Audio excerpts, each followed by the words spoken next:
তাহলে তো ডাম্বেল প্রেসকেও খারাপ এক্সারসাইজ বলতে হয়, যেহেতু ডেডলিফট মারলে কোমরে চোট লেগে যাবে, তাহলে তো ডাম্বেল প্রেস মারলেও ইনজুরি হওয়ার চান্স বেশি। চেস্ট টিয়ার হয়ে যেতে পারে, ট্রাইসেপ টিয়ার হয়ে যেতে পারে। তো কোনো এক্সারসাইজই খারাপ না, এক্সারসাইজ খারাপ করেছে আমাদের ঝোলাসা ট্রেনার আর চায়ের দোকানে আড্ডা মারা টিকালোগ্য টিসি লোক যে দাদারা, তারা।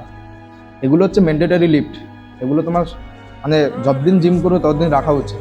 তার কারণ আমাদের বডিতে 600-র বেশিও মাসেল আছে, প্রত্যেক মাসেলকে পার্টিকুলারভাবে ট্রেন করা পসিবল না। তাই আমরা এমন কিছু মাসেল চুজ করি, ওয়ার্কআউট চুজ করি যেগুলো ওই মাসেলগুলোকে অ্যাক্টিভেট করে দেয়।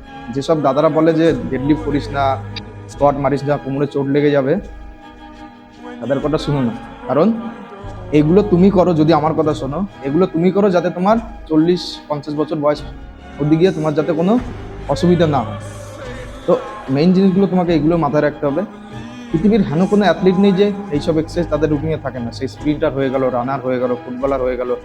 তাই কারোর কথা না শুনে এগুলো করার চেষ্টা করো। কারণ কেন খারাপ হবে একটা এক্সারসাইজ?